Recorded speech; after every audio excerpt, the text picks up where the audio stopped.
आदेवाय भीमाय त्र्यंबकाय शिवाय च ईशानाय मखदनाय नमस्ते मखधातिने। ओम नमः शिवाय।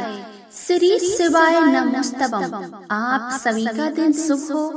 प्रिय श्रोताओं, आज हम सभी पावन सोमवार व्रत की कथा श्रवण करने जा रहे हैं और ये दिन भगवान भोलेनाथ को अत्यंत ही प्रिय है।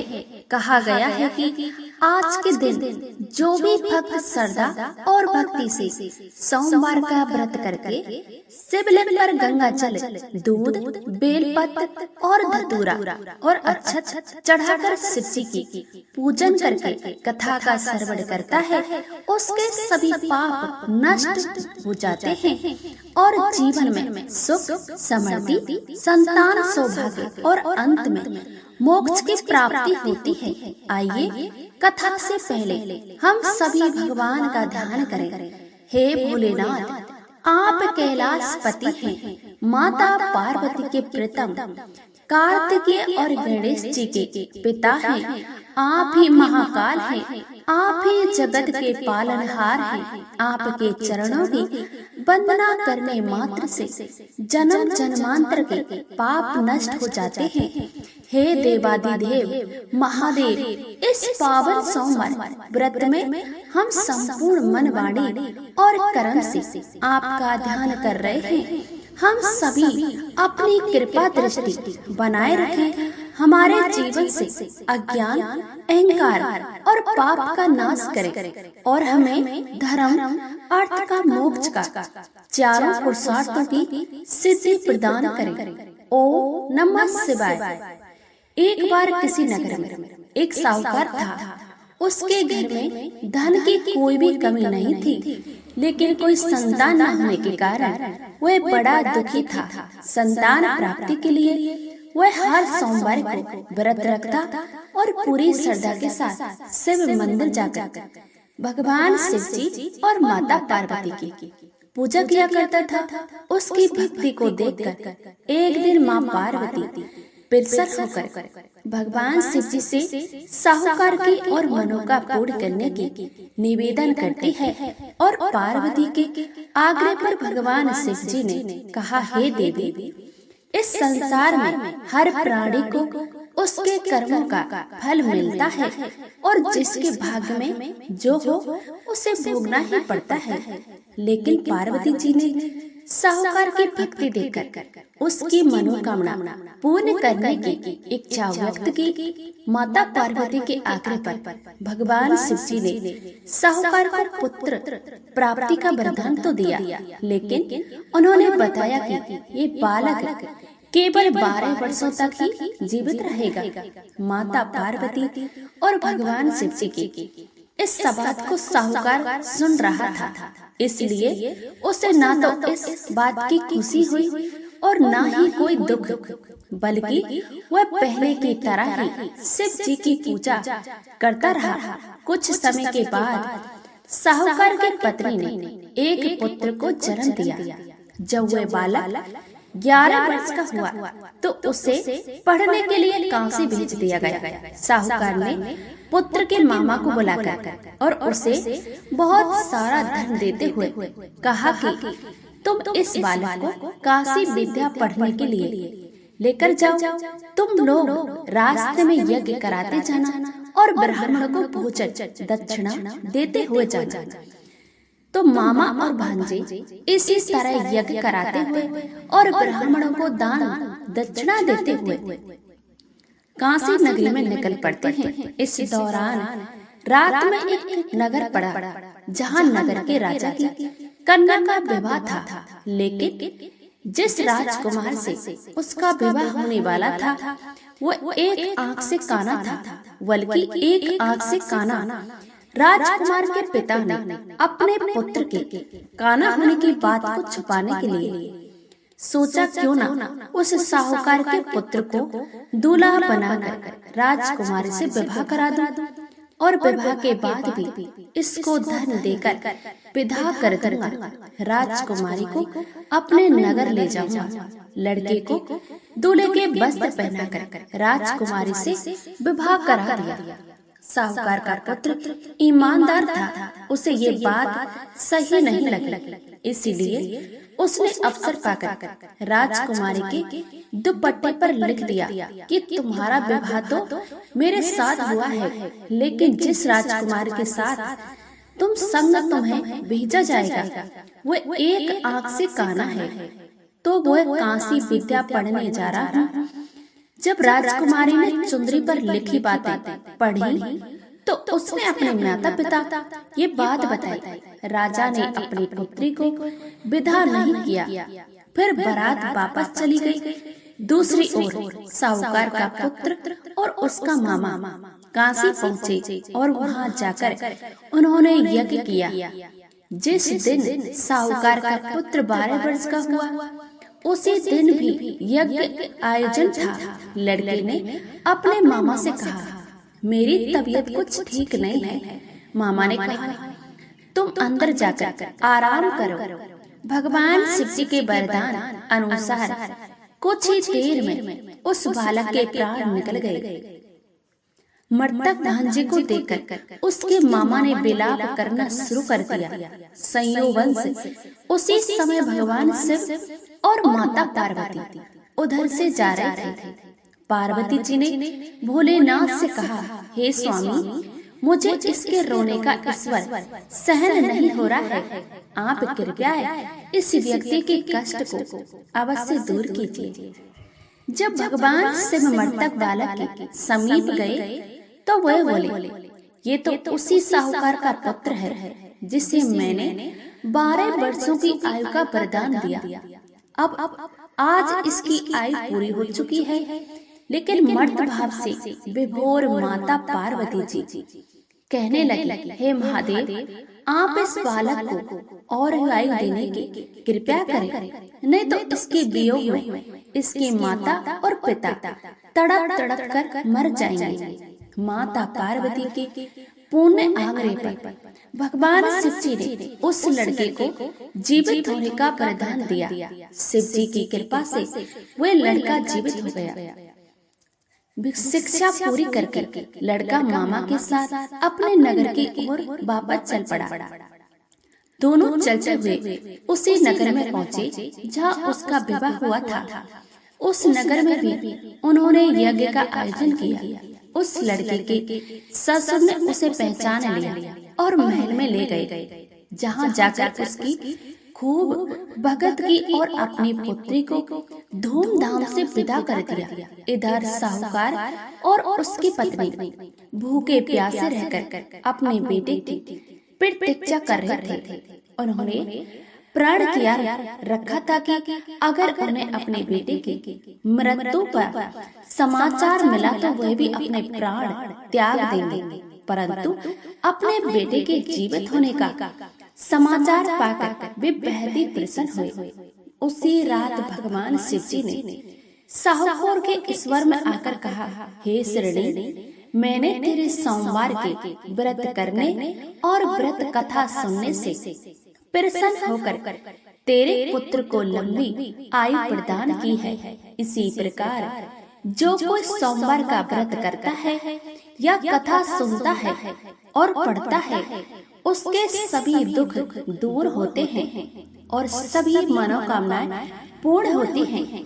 सभी प्रेम से बोलिए, भोले शंकर भगवान की जय, माता पार्वती की जय। जिन्होंने श्रद्धा से सोमवार का व्रत किया, ये पावन कथा सुनी, भगवान शिव का पूजन किया, उनके जीवन में समस्त सुख, रोग और शोक संकट दूर होते हैं। ये व्रत न केवल सांसारिक सुखों को प्रदान करता है, बल्कि भगवान शिव जी की अपार कृपा से आत्मिक शांति, मोक्ष और चिर सुख की प्राप्ति भी कराता है। अब आइए हम पूर्ण समर्पण और सच्चे मन से भगवान से प्रार्थना करते हैं।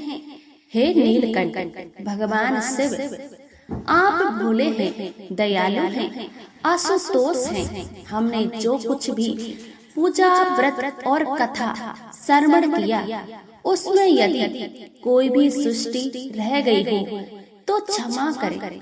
हमें अपने चरणों में अटल भक्ति और जीवन में सच्ची समझ प्रदान करें। हमारे जीवन से अज्ञात, अहंकार और अधर्म का नाश करें। शिव जी कहकर हम जीवन की राह पर चले, यही हमारा संकल्प है। ओम नमः शिवाय। सोमवार व्रत की महिमा ओम है। जो भक्त सच्चे मन से इसका पालन करते हैं, उनके जीवन में धन, वैभव और संतान सुख, वैवाहिक सुख और सभी मनोरथों की पूर्ति निश्चित होती है। प्रिय भक्तगण, अब आपको अपने कर्म और अपने भगवान पर अटूट विश्वास रखने वाली एक बहुत ही प्रेरक कहानी सुनाते हैं। एक बार की बात है, देवताओं के राजा देवराज इंद्र ने किसानों से किसी कारण से नाराज होकर 12 वर्षों तक वर्षा न होने का निर्णय लेकर किसानों से कहा कि अब आप लोग 12 वर्षों तक फसल नहीं उगा सकेंगे। सारे किसानों ने परेशान होकर, व्याकुल होकर एक साथ इंद्रदेव से वर्षा करवाने की प्रार्थना की कि हे इंद्रदेव, कृपया कीजिए, ऐसा मत कीजिए, कृपया कर वर्षा प्राप्त वर्षा कीजिए। तब इंद्र ने कहा, यदि भगवान शंकर अपना डमरू बजा देंगे तो वर्षा हो सकेगी।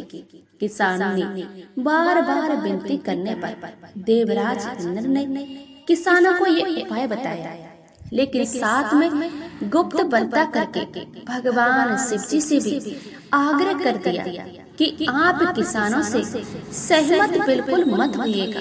भोलेनाथ इधर जब किसान देवराज इंद्र के बताए उपाय अनुसार भगवान शंकर के पास पहुँचे तो भगवान शंकर उनसे कहने लगे, क्योंकि देवराज इंद्र भी उनसे पहले आकर ही सहायता मांग चुके थे। भगवान शिव जी ने कहा, किसानों, डमरू तो में बचेगा, लेकिन अभी नहीं। 12 वर्ष के बाद जब किसान नाराज हो गए तो किसान पर निराश हुए तो उन्होंने सोचा कि इन 12 वर्षों में अब कृषि कैसे होगी। खेत में अगर फसल उगाएगी तो वह सूख जाएगी, व्यर्थ हो जाएगी, फसल भी नहीं उगेगी। तो इससे अच्छा है जब तक वर्षा नहीं होगी तब तक हम भी खेती ना करें। अब उन किसानों में से एक किसान ऐसा भी था जिसने खेत अपना काम करना नहीं छोड़ा। सारे खेत वर्षा न होने के कारण बंजर हो चुके थे, धरती में दरारें पड़ चुकी थी। लेकिन एक वही किसान था जो नियमित रूप से पहले की तरह अपने खेत में जोतता और निराश गुड़ाई करता, बीज बोता और खाद भी डालता। ये सारा दृश्य देखकर गांव के किसान उसका मजाक उड़ाने लगे। भाई, अभी तो अगले 12 वर्षों तक वर्षा का कोई नामो निशान नहीं है, और ये बात तो तुम भी जानते हो कि भगवान शिव जी ने इसमें कहा है कि अगले 12 वर्षों से पहले डमरू बजेगा ही नहीं, और वर्षा अभी हो सकती है। जब भोलेनाथ अपना डमरू बजाएंगे तो ऐसे में तुम बारिश न होने के बाद भी खेतों में आकर काम कर रहे हो।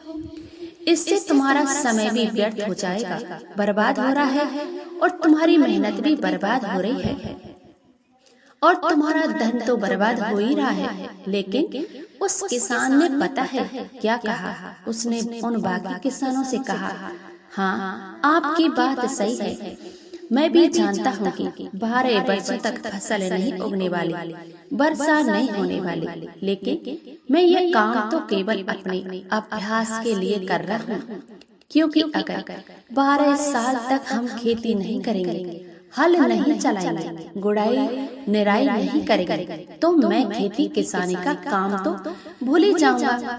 फिर मेरे शरीर की मेहनत करने की आदत भी छूट जाएगी। और खेती के काम में तो किसानों को बहुत परिश्रम करना पड़ता है, इसीलिए मैं तो यहाँ सारी मेहनत केवल इसलिए ही कर रहा हूँ ताकि अगले 12 वर्षों बाद बारिश होगी तो फिर अपना काम करने में मुझे कोई भी कठिनाई ना हो सके। उसी समय भगवान शिव और देवी पार्वती के साथ आकाश भ्रमण निकले। देवी पार्वती ने भी उस किसान और अन्य किसानों के बीच की इस वार्ता को सुना।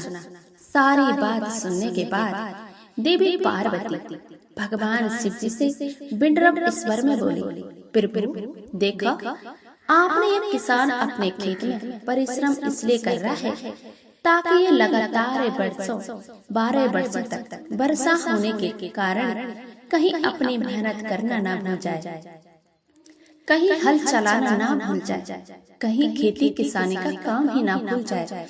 आप तो 12 वर्षों तक अपना डमरू ना बजाने का निर्णय लेकर बैठे हैं, तो कहीं ऐसा ना हो प्रभु कि इन 12 वर्षों के बाद जब आप डमरू बजाना चाहें तो आपका डमरू बजना ही भूल जाए। आप भी तो डमरू बजाना भूल सकते हैं। माता पार्वती की बात को सुनकर अब भोलेनाथ भी चिंतित हो गए, ये देखने के लिए कि डमरू बज रहा है या नहीं। उन्होंने अपना डमरू बजाया, उठाया और उसे बजाने का प्रयास करने लगे और तभी जोरदार आवाज के साथ में डमरू बजना शुरू हो गया।